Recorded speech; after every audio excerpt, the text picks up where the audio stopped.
Hello, guys. I thought I would hop on here and show you today a little bit more about what my kids do in terms of homeschool planners and just homeschool tracking. We are in the state of Pennsylvania currently, and maybe forever, and we are required to turn in some log stuff. And so, to keep track of it, I actually have planners that I made for each of my kids pretty easily. And now that I've done it once, I feel more comfortable about maybe doing it again next year. It's a little bit of work up front, but I think in the long run, being able to customize a planner, I have yet to find one that is perfectly customized for my kids. For now, I think this is the way we're going to do things. However, you could turn a notebook into this, let's be honest. All right. So I actually have here my other two kids planners. They're already open, but I was just going to go through my oldest because it should have the most stuff in it already. First of all, I bought Happy Planner rings. You can buy a set of these. This is the classic size, but honestly, you can see this is not very thick. So I could have probably started out with mini rings, which is a smaller Happy Planner, which is just a planner on the market. They can get expensive, especially because I have my own, and then to have three kids that I have to track for school, that would be a lot of Happy Planners to buy. So for now, I kind of made my own. So I bought this set of rings, actually just right off of Amazon, to be honest with you. And then I actually designed this cover. You can go find free cover art for stuff. And often you can find stuff that you can edit. And then I just edited right from a website. I kind of went with what my kids liked, and so they all have different covers. Like there's Vi's. So here's pipes. So yeah, and then I have a laminator, and I highly recommend investing in one because I just laminated it and made my own cover.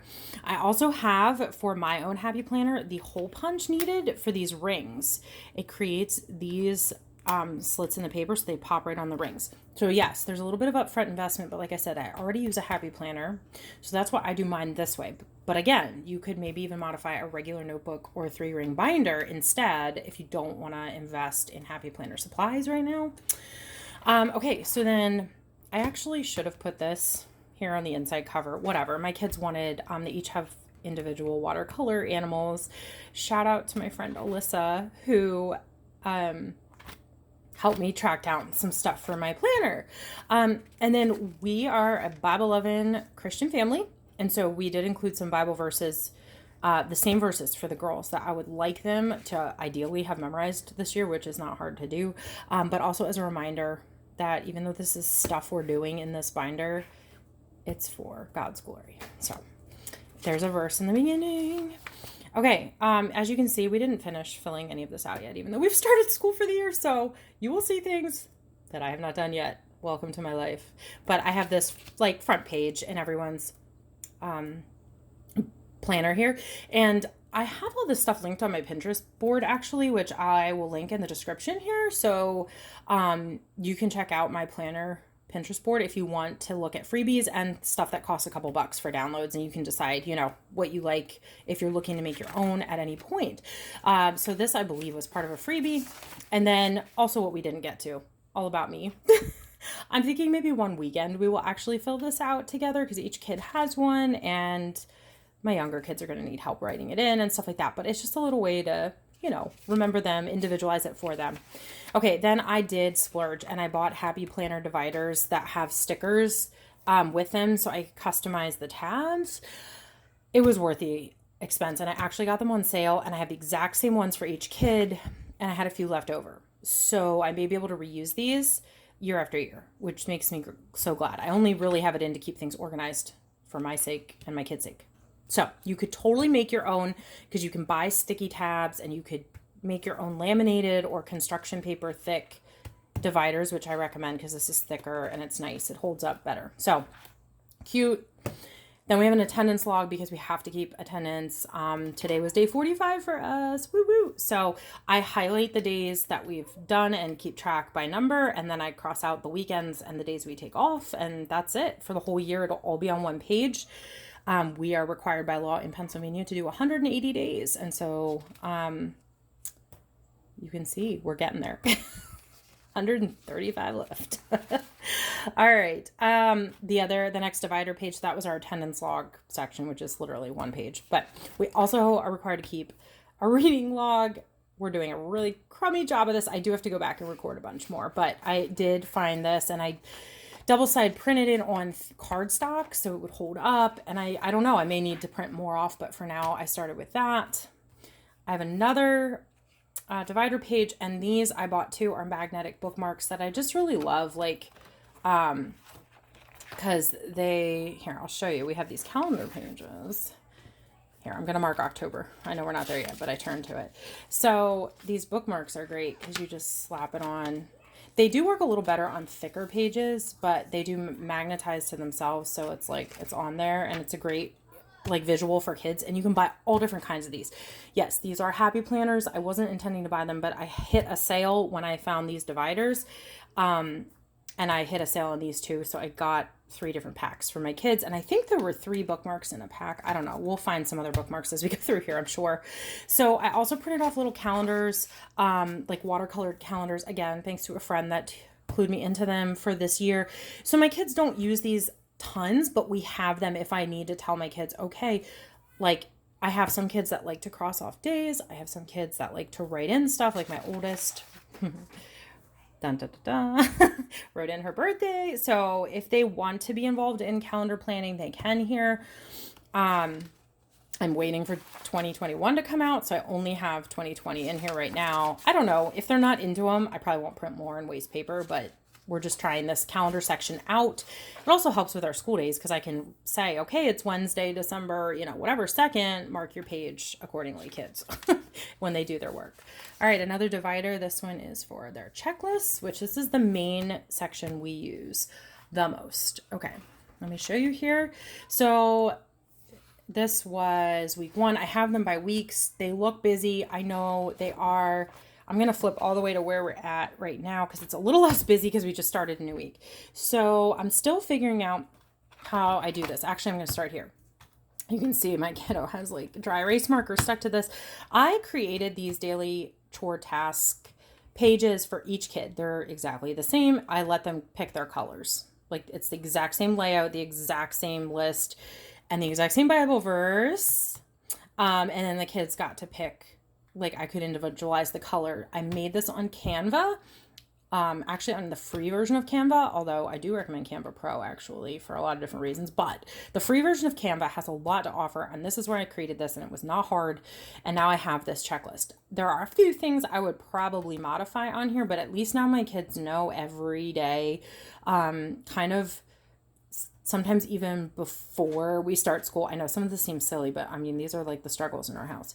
Now they know every day what I expect of them. You can laugh at it, but this is just what my kids all needed to see every day. So I laminated this, like I said, and I use it as a bookmark. So I move this I only have this one page for daily unchanging tasks that they literally do every single day. And I move this as a bookmark in between their weeks. So this was week 10 and week 11's here. So this is the bookmark to where they should be on their revolving checklist. So this page, I believe now costs a very small amount to print, to like download this PDF file, but there are all different layouts that this person created, and I really like them because they're so simple and they work for our family, but you can find others out there if you're looking for a homemade checklist.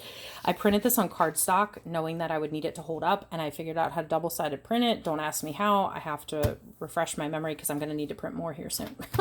But there is a secret to that. So what this is, I mark the kids' names so that, because we usually actually, you can see here with my other kids, we usually leave it open to this page. We use it all the time. So we have our week marked and our days and our dates marked for my sake more than anything, but my kids can also reference that. We have our homeschool group classical conversations on Thursdays. So this day will look different and lighter and just not the same as every other day. But then these are the things that we do, not every single day, but many days. So there are certain days that I will, let me go back here. For example, I will X out days we don't do something, and I will check off days we do something and what we did that day, like a test versus a lesson versus a different workbook. I have abbreviations for our workbooks. some of them. Electives are down here. You can see like my kids do art every single day, but as far as a specific elective goes, like we do that at CC for sure, even if we don't get to anything specific the rest of the week. And you can also see over here, I list what I expect them to read every day. Honestly, I'll take 15 to 30 minutes any given day, but okay. They're supposed to check that off every day when they read independently. Part of that's out loud to me, ideally for my older kids. My youngest is in kindergarten, so she's still like learning to read. So that's not really applicable quite yet for her. She does reading with mom and dad. My notes section I actually use to document what we're doing for morning time, history, science, and any other electives I need to add in here. I will document what we're doing and I'll add as we go. Like we're not just going to do this science book this week. Honestly, I don't lesson plan a ton. Some weeks I do more than others. So I don't know if I think we're going to do the next chapter, at least start it, which we're on chapter 4 in this book. But like, I didn't write it in yet because I'm kind of adding in some other electives and stuff as we go. So this is fluid. And as we do topics based on what we're learning about in CC and as we pick electives applicable to our lives currently. I'll list our read alouds below. We're working through a wing feather book. We actually also have like a Christopher Columbus book we're reading right now together, and any other read alouds go here, but they also specifically go on the reading list when we finish them. So then, yeah, I didn't mark off our day today, but we actually did school today because why not? We're still half quarantined for stuff right now. So at the time of this video, and my husband ended up working today, so we did school. Then at the bottom, we do have a chore list that's at least 5 days a week because the weekend they do chores, but a little differently and a little less. So my kids have kind of the same setup for each of them every week. So this is Piper's setup. Violet's is her own, Nora's is her own, but they know what they have to do each day of the week. It's a little tricky. They still need adult help with this because it's so small. But I really like that it's all in one page and they don't have multiple pages to flip through. I mean, other than this one, but this is, like I said, the everyday page, basically. This is like by day. So Monday today, we got a dog poop picker upper, watering the plants, take your supplements, which I know she did actually, folding laundry. If I have laundry for them to fold, possibly every day, but they never fold every day of the week. They usually fold like maybe 3 days a week at most. There's specifically their laundry and sometimes my towels or the baby's laundry for us. Monday, so they'll dust and wipe down knobs and switches around the house today, doorknobs and light switches. They help with dinner dishes and breakfast dishes like every day, although I actually stopped putting it on here, I guess. Oops. Oh, well. They have toys in the basement that they keep clean in their own bedroom. So like there's certain days of the week that we rotate through certain stuff based on our lifestyle and what needs to be done. So that's how they help contribute to the family. Does it all get done every day? No, it really doesn't. But it's a guideline that helps us. Like today we're home, so we probably will get all our chores done today, you know? Anyway, that's about it. Every week I have a different page, same thing. I just copy over and it honestly goes really fast. I literally will just copy like this week over here on like Sundays or Saturdays or Sundays over the weekend. And then next week I'll copy it over here and I'll look at my calendar if we have anything else going on and we'll add that in too. Back here, here are the stickers the binder tabs came with. Back here I have a section for presentations that the kids have to do for classical conversations every week. So they write their presentation right in here then. I just had this leftover Happy Planner paper from mine that I just am letting them use. Oh, wow. I don't even know. Something about her hobbies. Bless her heart. Okay. Anyway, so they'll just write, look, this is different. Oh, well, I just gave them my leftover paper for now. So I'll probably snag some more notebook style paper for Happy Planners at a sale. That's the way to do it, my friends. Piper has the most because I know she's going to write the most. And then I have an extra tab in the back with nothing on it yet that we may add to as the year goes on because this is a fluid thing. Isn't that fun? And we end finally with one more Bible verse on the back cover for the kiddos. And then I laminated and created the back cover just with a sheet of paper again. My intention was actually to let them decorate this with stickers, but none of my kids did. So next year, maybe I'll give them or let them design or color a back to the page and then they can put it on here. And that's about it, my friends. The planner system that we use for homeschool and for now is working for us. Like I said, subject to change, not written in stone, but it's been great for our family. So check out my Pinterest board for kids planners if you're interested in any of these specific pages I used.